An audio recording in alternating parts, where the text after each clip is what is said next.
He slammed his fist on the desk, as if he could hit the war back into ordinary hours. Papers skipped like startled birds, and President Truman flinched, a small human thing shoved against the weight of a globe. 10 days, the newsreel had said, MacArthur's voice as sure as a gunshot, and everyone in the press room felt the air go thin. Maggie Ames, already halfway through a sentence with her stenotype, heard the world rattle at its seams, and knew, with a cold certainty that tasted of pennies and iron, that someone would have to decide which pieces of that world would be kept and which would be lost. Wait, before the next revelation unfolds, if this story has already captured your heart, let us know where you're following from. To ensure you don't miss unexpected twists, emotional reconciliations, or new beginnings, subscribe and stay connected. Now, back to the story. The tape recorder wept static. The Capitol's morning light poured across carpets that had seen too many secrets. Maggie's fingers continued to fly. Habit, muscle memory. Her fingers translated tremors into shorthand. MacArthur, 10 days, end Korean War. Present reaction, stunned. Staff, divided. She recorded not because she loved the sound of her own dutiful shorthand, but because she believed the act of writing down a thing kept it honest. If history had teeth, she thought, the stenographer was a leash. Truman's shoulders hunched as he watched the film again, close-cropped on MacArthur's chin and that old theatrical wave of hand. He muttered something that did not make it into the film, something intimate and ragged. He doesn't know what 10 days cost. He turned to Maggie then, eyes softer in a way that scared her. The president's exhaustion made his honesty dangerous. Maggie, he said, as if confiding to a friend instead of the woman whose shorthand might become the spine of tomorrow's archives. Tell me what you heard. Tell me what to do. She had never been asked to tell a president what to do. She had been trained to be a vessel for other people's words, to make them legible and portable through time. The office of the stenographer at 32 felt small and enormous at once. Maggie understood the strange power of transcription. It left a permanent trace. It could be mercy. It could be a noose. Across the corridor, and always across some private distance that no corridor could enumerate, Captain Daniel Farrow leaned over a map with the kind of intent that rewired silence into danger. He smelled faintly of tobacco and the metallic neatness of uniform cloth. His eyes, quick and angular, flicked to the window where chrysanthemums in a navy pot leaned like stoic witnesses. Daniel had come to the Truman administration on orders and conviction. The war must be ended, whatever the argument about how. His faith in decisive action had the same clean edge as a blade, brilliant, designed to cut. That edge could save lives, he believed. It could also slice them open. Maggie knew who he was before she knew his voice. Everyone in the West Wing knew Daniel Farrow. Tall, cool, a mapmaker of people and plans. He was the kind of man who made risk into something presentable, who could stand in a room of trembling Poles and make them believe courage came in uniform. He had been attached to MacArthur's staff, and now spent too many hours in corridors where the government's throbbing problems sought refuge. He had once watched him shepherd a general through a knot of reporters with a calm that felt like a promise. He had never required her to do anything beyond transcribe, yet something in his sideways glances suggested that silence could be an order if he chose to make it one. When the president asked for Maggie's counsel, she felt the corridor narrow. The two officers who shadowed Truman listened with arms crossed. Daniel moved closer, as if proximity might change his fate too. He didn't touch her. Protocol was a kind of cordon, but his presence made the office air warmer, sharper. "Maggie," he said quietly, and the two syllables felt like an invitation to step into a battlefield she had no right to cross. "What he promised," she said at last, watching Truman's hands, calloused, small, fold into each other. "Promises change expectations. Expectations change lives. 10 days is a calendar, not a strategy." "You write words into permanence," Daniel said, his tone not unkind. "Words will move people. That is what we need." "But whose lives?" Maggie's voice was steadier than she felt. The past slid up inside her like a photograph. Her brother's face, 17 and hollow-cheeked. The telegram folded like a small, cruel map of absence. The years of letters squashed into drawers, his last writing from a foxhole glossed with frost. These memories had taught her how terrible tidy statements could be. Her loyalty to truth was stitched together with the names of boys she had watched leave towns and never return. If language saved any of them, she had to be honest. Truman's hands trembled as he set a paper down. "I didn't tell them everything," he said. "Not to the cameras, but to her. to the woman whose shorthand could pin a man's frailty onto a page. MacArthur said it would be quick.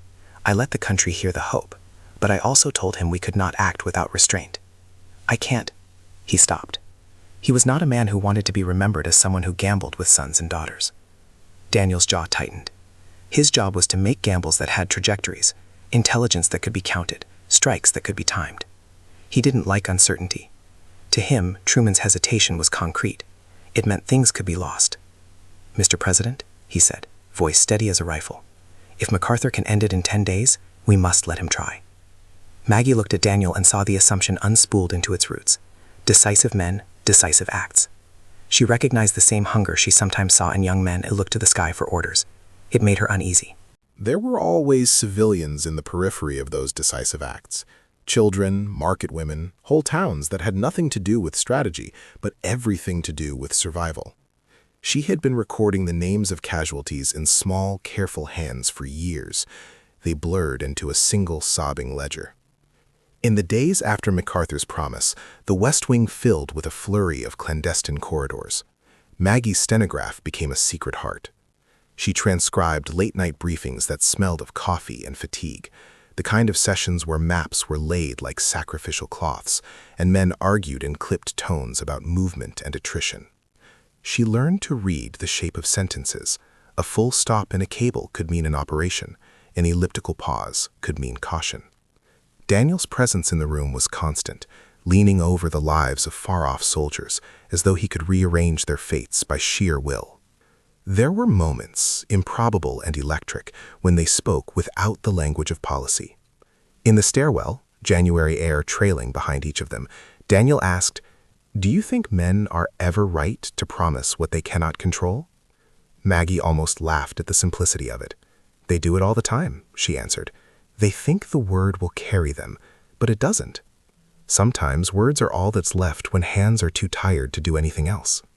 He considered her answer, and for a second the official mask slipped. He looked like a man re-evaluating a map. A straight line he had trusted was now a river. "You don't sound like someone who trusts promises," he said. "I trust truth," she corrected. "Promises are performances. Truth is slower." He reached for something in the paper cup he held, a pen, a cigarette that never fully materialized. "Show me the truth," he said, a plea disguised as a command. "When you write, I want what you write." The imbalance between them sharpened then, not only of rank but of obligation. Daniel could order men into battle, Maggie could not. He could open doors that had been shut for years, she could not. Yet she held a different power, the ability to make decisions visible, to translate the quiet language of strategy into a public record.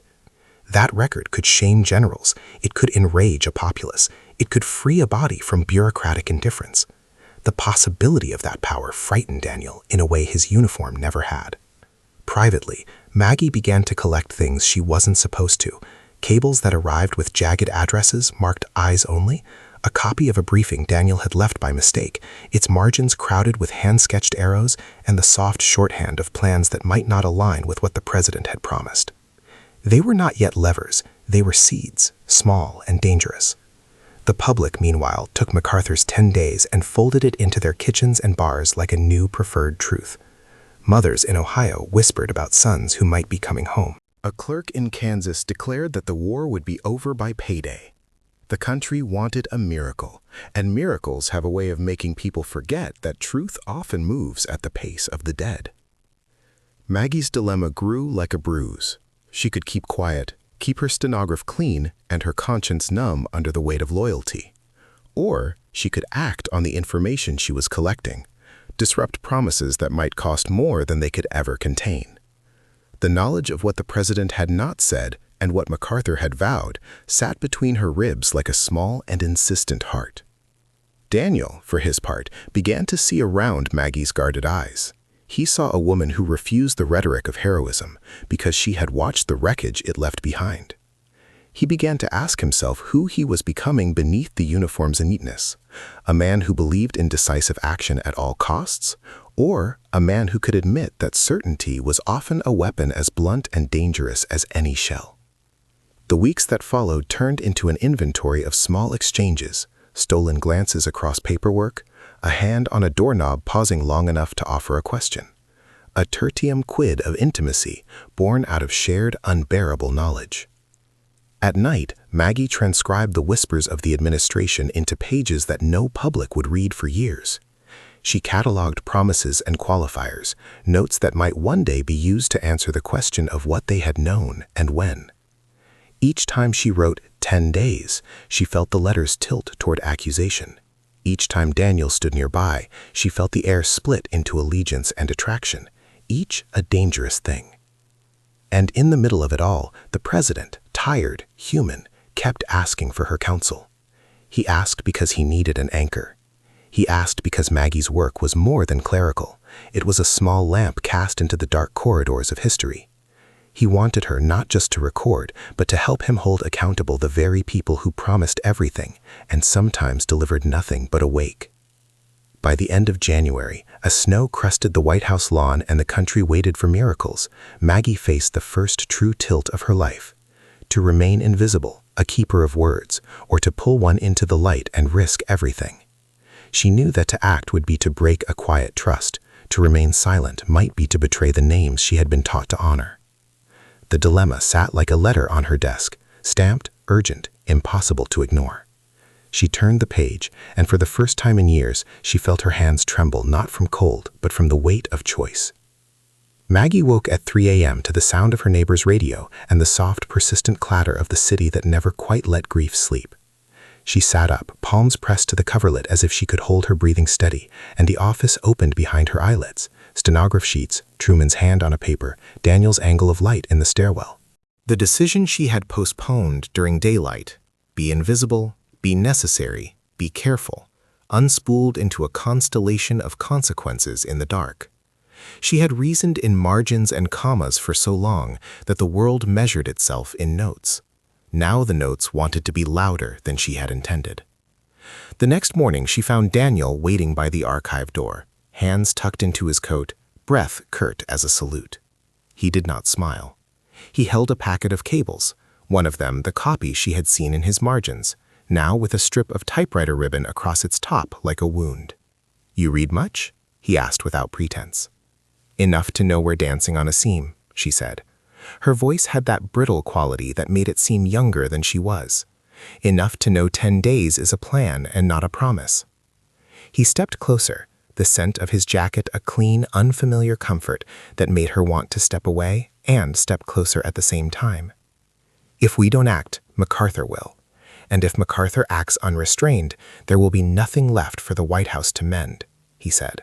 His words were measured, but the fingers with which he held the papers were not. "I'm not asking you to decide whether to trust him, Maggie. I'm asking you to help make the right decision." There it was again, the way he turned courage into grammar. "You ask me to write your defense into the record," she replied. "You ask me to make your risk a truth that will be held up when bodies are counted and names are read." "Yes." She stared at him, and inside her the ledger of faces made a small rustling sound, like wind through dry leaves. "I won't dress danger in nicer words," she said finally. "If you want my stamps, you will get my stamps, but you will get the whole of it." He breathed out, a sound that might have been relief or something fragile like hope. "Then let's be honest," he said. "MacArthur believes in theater. He believes he can shock the enemy by being more shocking. We believe in plans that close off options to our advantage. The president believes in caution because he remembers what abruptness costs." He folded the papers and set them down with a precision that was almost ritual. "We need to marry those things in a way that doesn't mistake ferocity for wisdom." Marry? The word hung between them, ridiculous and intimate, and both of them felt the tiny electric hum of taboo. It was a metaphor, but it landed like a dare, to make separate wills into one.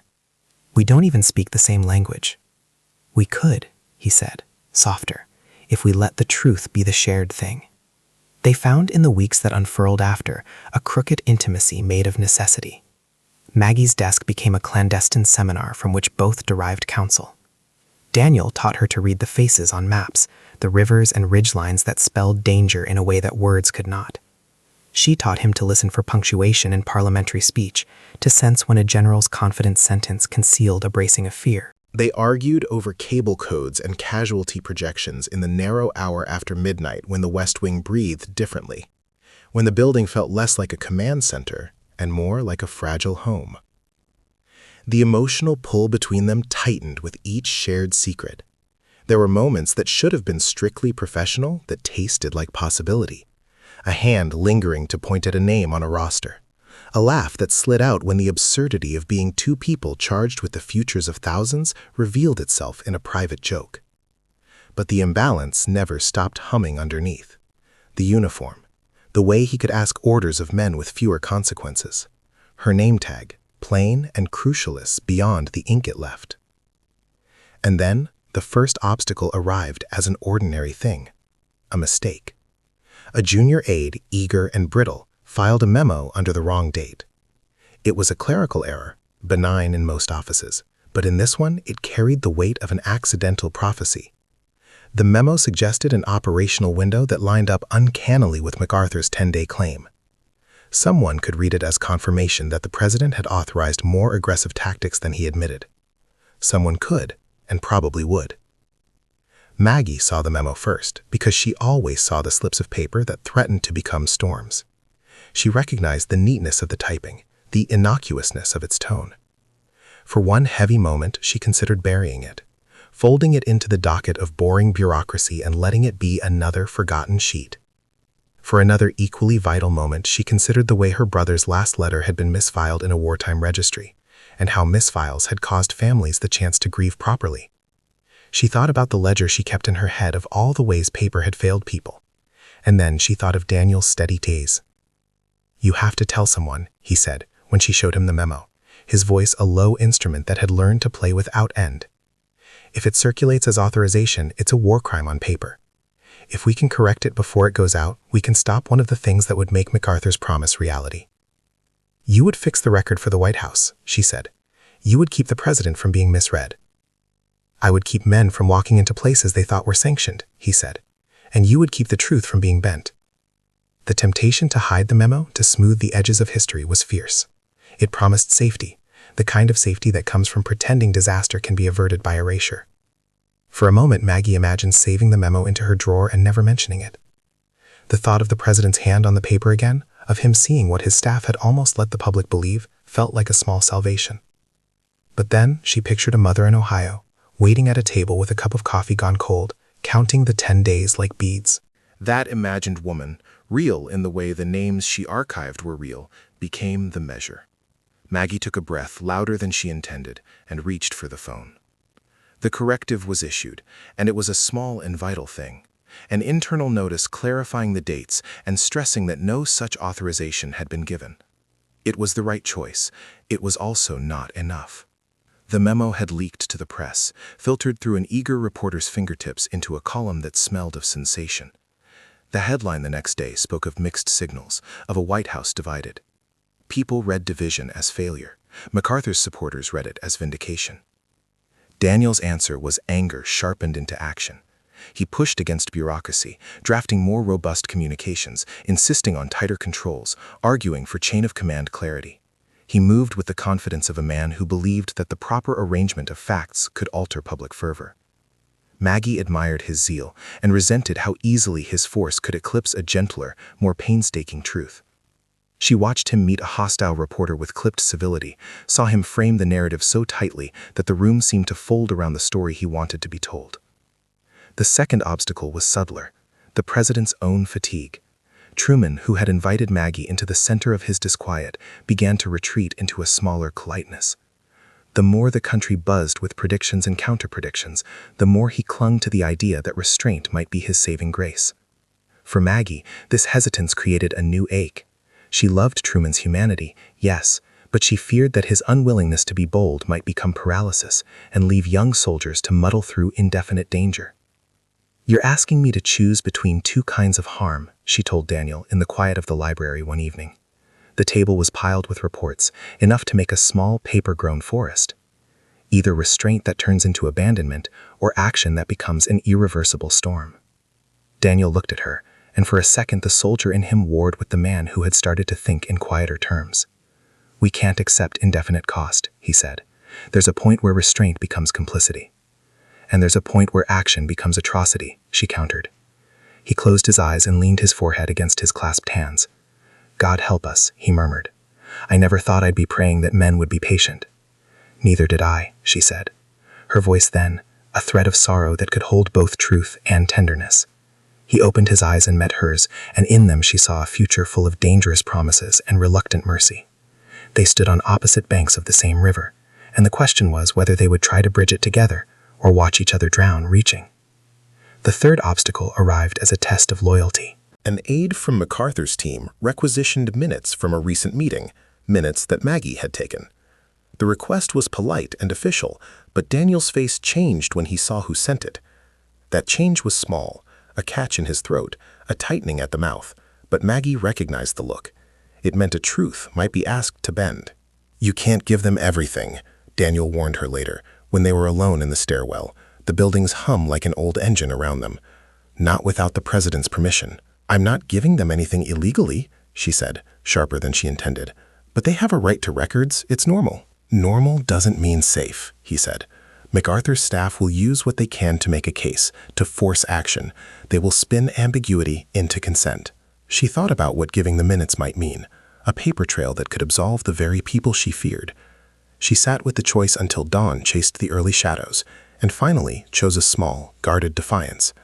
She marked the minutes for White House internal use only and put them in a drawer that had always felt like an altar for truth. The aide asked again politely, and Daniel intercepted the request with a bureaucratic counterweight that turned polite into firm. Her refusal hurt him. She could see it in the night when he left their conversation without a word, and the hallway seemed lonelier for his absence. Maggie had not meant for her protection of the minutes to serve as a wedge. She had meant it as a dam. But hands that build dams also build walls. Their personal tension mirrored the larger political tug. Friends in the West Wing began to take sides. Some admired Daniel's decisiveness, finding in his argument the kind of clarity they believed the country needed. Others gravitated toward the president's hesitance, trusting that restraint held moral superiority in a world that had tasted too much untempered force. Maggie felt herself categorized by accident. She was not an advocate of inaction, nor of blind heroics, and the world had little use for nuance. The pressure crystallized into something hard and close to the bone when a soldier's widow arrived at the White House door asking for the president. She had tea-stained hands and a hat that had seen too many trains. Her husband had been stationed in Korea. Her questions were small and enormous. Did the president know what 10 days meant to a family? Was the promise real? Could her son be coming home? Truman met her with a tenderness that made the room ache. He held her hands and sighed as if all the wind of his office had been left in her palms. Maggie watched from a corner, the stenography folded on her lap like a small, mute animal. Daniel stood nearby, his jaw unclenching and then hardening as the woman's narrative slipped into the geography of strategy. She saw the two men she had come to trust falter differently in the face of plain human pleading. When the woman left, she pressed a piece of paper into Maggie's hand, scribbled numbers and the name of her boy. If you can, she said, voice the brittle twig of someone who had been left to gather the ashes of certainty. Tell me if he is coming home. Tell me the truth. Maggie did not answer immediately. She tucked the paper into a folder and the folder into a drawer that already held the minutes she had refused to release. Her chest felt like a ledger being closed without reconciliation. That night, she dreamed of a ledger tipped like a scale. On one side, policies and power. On the other, a ragged stack of photographs and names. She woke thinking about whether the scales could be balanced without breaking.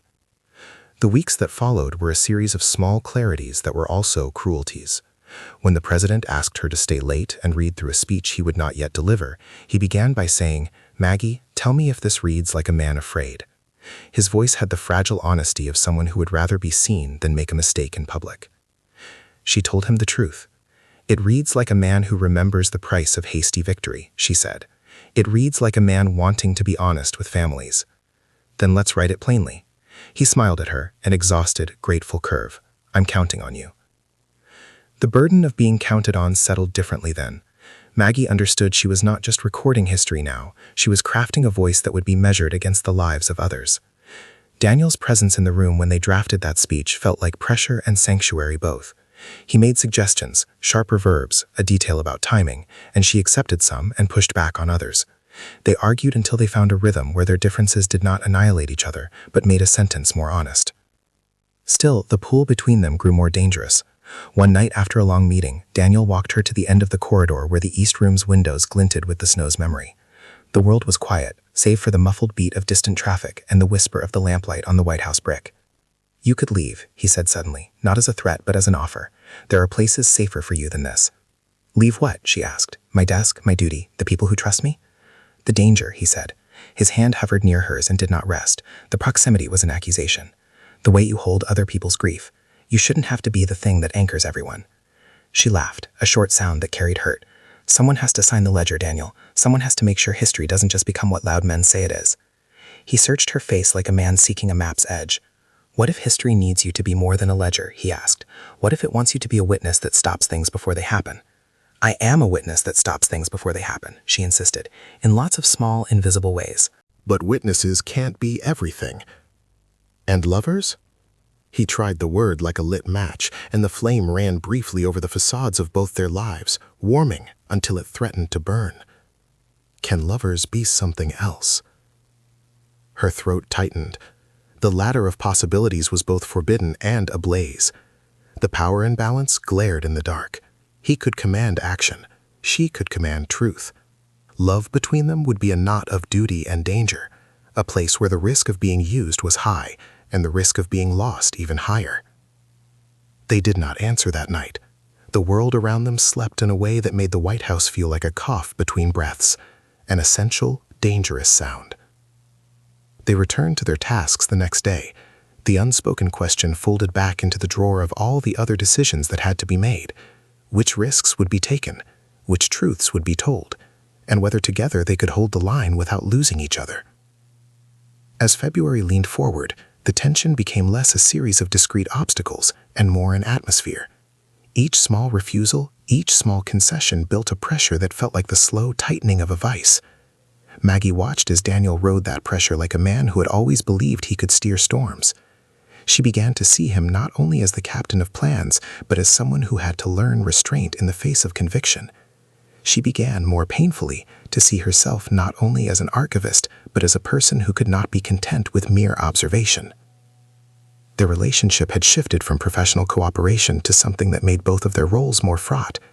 Neither of them could name the shape of it outright, and perhaps that was part of the danger. The pressure to move would always be there, and to pause would be to invite misinterpretation. The choice for Maggie was clear and cruel.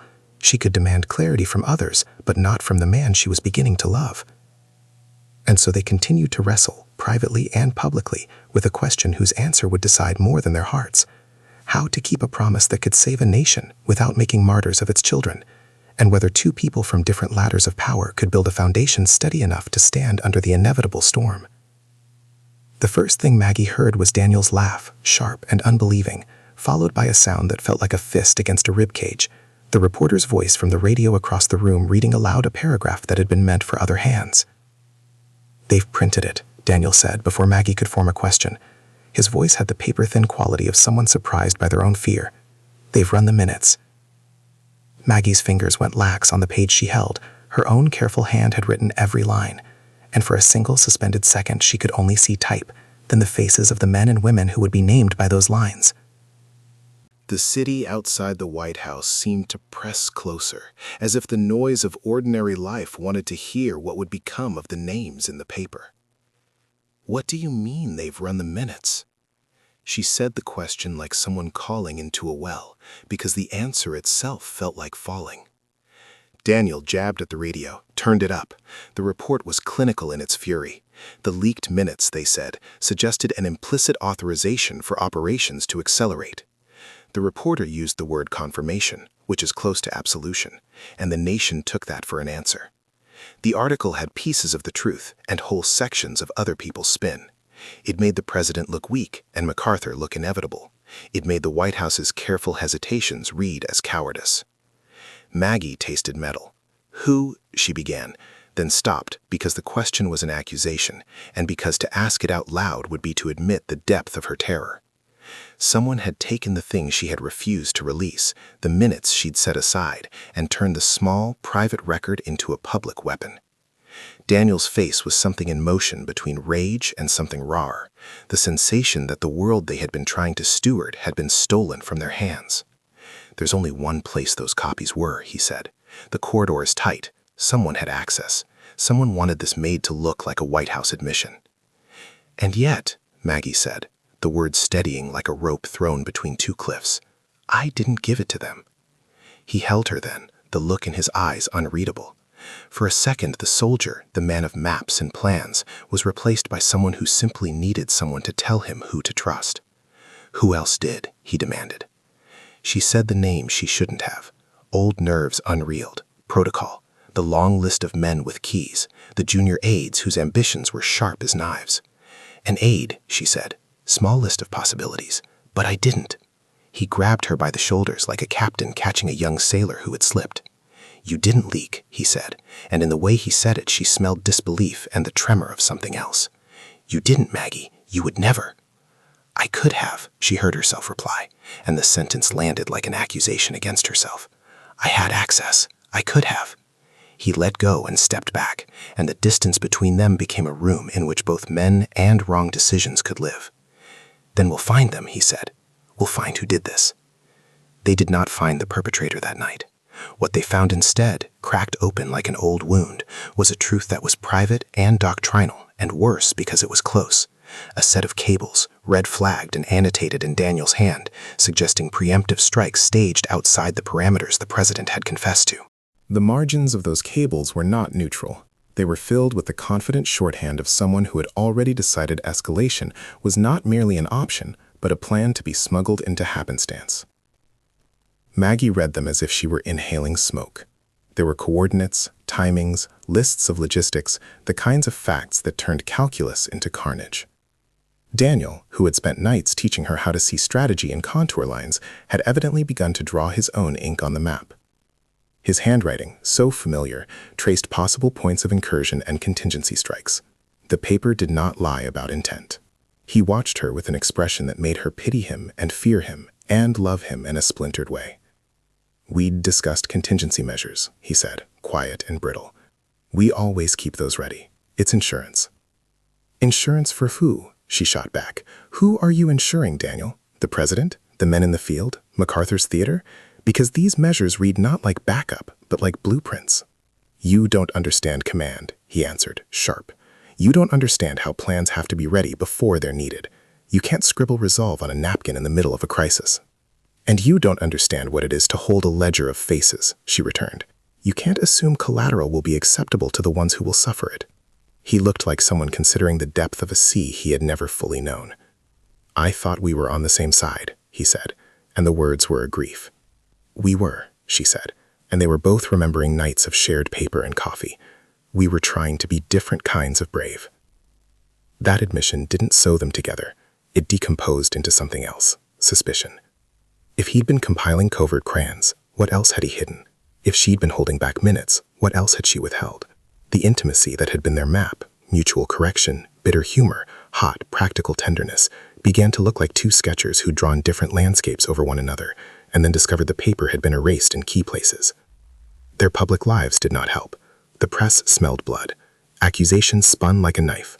Someone in the West Wing was leaking to make the president look bad. Someone in the administration was plotting to force action by making indecision seem fatal. The air grew brittle with speculation, and rumor found language that policy did not yet have. Then, a man from MacArthur's staff, sharp-shouldered, diplomatic as a threat, came to the White House bearing a particular smile. He had the minutes in hand and an edge to his manner that suggested triumph. We were only seeking clarification, he said, voice neutral, but perhaps the record being clear might be to everyone's benefit. Truman, pallid and small from a week of making impossible choices, chose a posture of public calm. He did not want his office seen as riven. The choice he made that afternoon was to placate, to appear to cooperate with the inquiry, and to promise a review of the minutes. At his side, Maggie felt like a footnote. She had put these pages into a drawer believing that the act of withholding was mercy. Now that same mercy branded her as obstruction. Daniel's behavior changed in ways that were both subtle and terrible. He was abrupt with staff, closed with colleagues who had once been easy companions. He began to leave the night windows open, standing at them as if watching for some sign the rest of them couldn't see. Once, in a conference room turning colors with dusk, he caught Maggie's hand and held it with an intensity that was almost apology. "I have things I can't tell you," he said. I have obligations that go beyond us." "Then trust me with that," she whispered, and the plea was small and painful. "Trust me with the why." He let go, and the sound of his shoes against the corridor floor was the sound of a man choosing his duty over a woman whose presence was both comfort and indictment. "I can't," he said, "not without orders." Not without orders.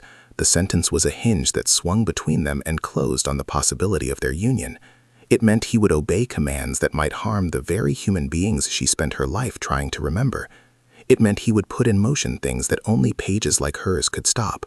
It meant what they wanted, for honesty, for mutual reckoning, would have to be sacrificed at the altar of obedience. Pressure turned to fissure when the White House counsel, driven by public fury and the fear of legal exposure, asked Maggie to hand over any and all minutes and notes pertaining to Korea. The request was lawful. It was also the cold architecture of accountability. She complied, but she insisted on a condition. They would review the materials in private, no copies made, no press release. Against her better sense, she trusted the process. Except copies did exist. It turned out that at least one had been taken, somewhere between the counseling office and the clerical room. The leak, if it was a single leak, now seemed less about a disgruntled aide and more like a coordinated attempt to push the country toward a narrative where MacArthur's aggression would be understandable, even necessary. When Daniel learned of those copies, his reaction was not simply professional. He was devastated in a way that Maggie felt unmoored. "Someone is trying to start a war on paper," he said, voice hoarse. "They're manufacturing a justification and handing it to the public." "Or someone is trying to make a scapegoat of us," Maggie replied, "to make our caution look like cowardice." His eyes, which had once been a map of tenderness, hardened into a thing that belonged to a man used to giving orders. "Whoever did this will be found," he vowed. "I will make sure of it." She wanted to believe him, but each promise felt like another brittle thing, raised up only to be tested and broken. Their closeness became a ledger of betrayals and near truths. She told herself she was being rational, collecting facts and naming possibilities. But she could not deny the way her heart clenched when she realized she no longer fully trusted the man who had once stood as her closest ally. The final fracture of Act 3 arrived not as a single flash, but as a slow unbraiding. A cable arrived at dawn one day, slipped beneath Maggie's door with the hurried anonymity of someone who had once loved waiting rooms too long. It was short. "Unconfirmed movements reported. Prepare to advise President. Situation fluid." She took the paper to Daniel, hands that shook as if the paper itself had a fever. "They're moving," she said, the words small enough to be private and large enough to be dangerous. He read it, and his face fell in a way that made him look smaller than any uniform could hold. For a moment, for the first time since they had met among maps and minutes, they were simply two people with a terrible knowledge. But what happened next proved that knowledge alone did not bind them. He looked at her, and in his eyes there was no longer the easy conferral of shared purpose. "You should leave," he said, and it was not a command from a man trying to protect her so much as a measure to cleanse his conscience. "Leave?"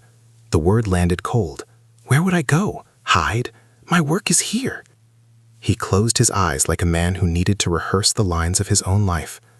"I mean, stay away from public things," he corrected, but the correction only sharpened the distance. "Public exposure will be used against you, against us." "Against us?" she echoed, because nothing about their closeness had left room for the word to feel anything but a betrayal. "You think what will happen will be better if I'm silent?" "I'm saying," he said finally, and the sentence was a rock he had set between them, "that I can't answer for what I might be ordered to do if we are forced to act." That was how the love between them bent, not with a definitive blow, but with the slow imposition of other loyalties. He spoke the language of duty. She spoke the language of faces. Somewhere in the middle, their grammar broke. She left the room after that, footsteps heavy and deliberate. The corridor seemed to elongate with each step, and by the time she reached the stairwell, she was aware of being watched, by aides, by a nation that wanted a simple story and would accept nothing less. She pressed her hands to the cold banister and looked back, as if the building itself might fold and give them an answer. A week later, a public statement would be demanded. A hearing would be scheduled. The White House would be pulled like a taut wire between accusations of duplicity and the weight of protecting lives. But in that small and terrible instant, as Maggie stood in the stairwell with the knowledge that movements on faraway maps had begun to shadow the West Wing's doors, she felt the irrevocable slip between two people who had once tried to translate each other's worlds. They had promised one another truth and restraint. They had failed, in different ways, to keep them both. The fracture was not only political, but private, a rift that made every tender memory into a sharpened accusation. As she walked back into the room where her desk waited like a small altar, she carried with her a paper that now read like a death sentence, and like a plea. Somebody, somewhere, had chosen to make war a thing of public appetite, and their love, once a quiet rebellion, lay open between them like an unfiled minute, waiting to be interpreted by people with agendas sharper than either of them. Daniel found her in the records room, among towers of boxed minutes that smelled of dust and winter. He looked like a man who had been pulled through a storm and reassembled on the other side. His uniform was crumpled, his jaw unshaven, but his eyes held a steadiness that startled Maggie into noticing how much he had changed. He closed the door behind him, the click a small, private permission. "Someone is going to start something they can't finish," he said without preamble. "I don't know who, but I know how they think." Maggie folded herself into the only chair that wasn't piled with paper. Her hands trembled less at the sound of his voice than at the knowledge that he had come to her with more than strategy. He had come with contrition. "You told me to leave," she said. The words were not an accusation so much as a measurement of how far they'd fallen. He sat opposite and let out a breath that seemed to peel away some of the hardness in him. "I was trying to be honest with myself," he said. "Honesty looked like pushing you away so I could make decisions. I thought if I didn't have you close, I could do what had to be done without thinking of the faces you'd keep on paper." "And did you?" Her voice was small and terrible. "Did you do what you had to do?" "No," he said simply. "I found I couldn't. Not if it stayed only on my conscience. I kept thinking of what you said, the ledger of faces, and the more I thought, the less I could make myself believe that paper could be separated from action." Something in that admission unclenched a part of Maggie's heart she had thought welded shut. She looked at him then, really looked, and saw the man who had learned, slowly and painfully, to let restraint be as brave as risk. "Then stop making plans no one asked for," she said, and there was humor in her fatigue. "Start making the plans that keep people alive." He smiled once, a small, crooked thing. "I will, but I need you not to be merely the witness anymore.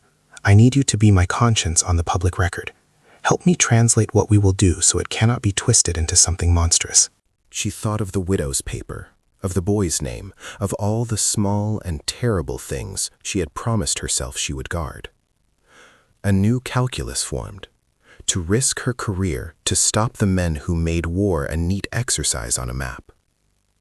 "If I go public in any way," she said, "it will have to be to force accountability, not to make the president look weak.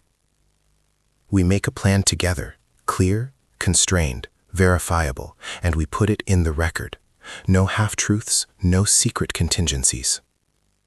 He reached across the table and took her hand. The gesture was not grand, it was a claim. "No secrets," he agreed. "Only the truth and the way to enforce it." They moved quickly, like people who know time is the enemy. Daniel used his access to marshal a tightly worded operation that would neutralize the unauthorized movements without becoming an escalation. Targeted communications jamming, repositioning of certain logistics to remove opportunity for rogue action, and a ring of observation units to verify that the situation remained controlled. He insisted the president be briefed in language Maggie would approve. Maggie, in turn, rewrote the record of their intentions into a clear memorandum, plain language that named responsibilities and consequences, and which would be signed by the necessary authorities. The sacrifice came not as a dramatic heroism, but as a quiet, personal surrender. To ensure the memorandum had weight in a way that could not be ignored, Daniel made a choice that cost him something he had never admitted could be taken. He offered his own name, publicly, as the first officer responsible for withholding any action outside the approved plan. He volunteered to appear before the coming inquiry and to stake his career on the claim that the administration had acted with restraint and moral certainty. It was the kind of risk he had once associated only with decisive strikes. Now he offered it in defense of measured law. Maggie watched him sign the paper first. The ink still wet, he slid the pen toward her. "Together," he said. She thought of a bridge that might hold two lives without becoming a battlefield. She signed. The act felt like baptism and trial all at once. A vow to hold truth and to protect the people whose names she wrote, and a promise to a man who had chosen to make his courage the kind that could be judged and still stand. When the minutes leaked again, this time into a press that had already learned to hunger for drama, their memorandum was ready, posted in full within hours by official channels, with Daniel's name at the top of a chain of command that accepted responsibility. The public, craving clarity, watched as a uniformed captain stepped forward and tied his fate to the truth. At the hearing, microphones and lights pointed like a kind of secular altar. Daniel did not look away when asked if he'd prepared contingency measures. He admitted there had been plans, but he framed them as safeguards never authorized for execution. He spoke of restraint, and of a man in a small office who had taught him to see people not as chess pieces, but as sons and daughters. He offered his career like an explanation, and in a room that had expected theatrics, his steadiness landed harsher than any accusation. Maggie testified too. She read, with the clarity she had always prized, the memorandum they had authored together. She named names, dates, and the exact chain of custody that proved their actions were meant to prevent a rogue escalation. She did not offer melodrama. She offered facts and a pleading for humanity. The aftermath was messy and not wholly clean. Some careers were tarnished. Some men who had liked the theater of war found themselves stripped of applause. MacArthur's promise receded like a tide called back by a stronger shore. Public faith wavered, protests multiplied, and the congressional inquiry chose reprimand over spectacle. Daniel's sacrifice bought a breathing space. He lost a promotion and the sheen of inevitability. He gained, in the small ledger of human reckoning, a kind of hard-won redemption. After it was over, when the cameras were off and the paper had been filed and refiled until it was no longer raw, they found each other in a stairwell that had become theirs. Maggie looked at him, the lines of fatigue around his eyes, the way his hand shook, not from tremor, but from having given so much, and felt a love that was no longer about rescue, but about mutual refusal to be rigid. "I almost lost you twice," she said, voice full of the kind of honesty that could not be rehearsed. "Once to duty, once to the war." "You saved men I couldn't have saved on my own," he answered. "And you lost a part of your anonymity to stop madness." He reached for her then, not as an officer claiming surrender, but as a man asking for a life rewritten. Their kiss was not a triumph, it was a compact, to hold one another when certainty failed, to choose restraint and truth when both were costly. When they pulled back, Maggie rested her forehead against him, and in the echoing stairwell, the world seemed quieter. Outside, the country churned on, letters still arrived, mothers still counted days, but inside that small space, two people who had been broken and remade by duty found a new covenant. They had sacrificed career, comfort, and comfort with the neat abstractions of policy. In return, they had claimed each other, messy and imperfect, and a fragile hope that the hardest decisions could be guided by the softest of reckonings, the knowledge of every face that would be affected. It was not a victory, exactly. It was not a surrender, either. It was, as Maggie thought as she closed her stenographer for the night, the kind of thing history sometimes needs. Two people daring to make their private truth the public guardrails, and in doing so, learning how to love under the weight of consequence. They traded public vows for private work. Daniel stayed to rebuild trust. Maggie kept the ledger alive. Careers altered, lives spared. In a late spring hush, they walked the South Lawn hand in hand. Two people whose fierce, tender truth had bent history toward mercy.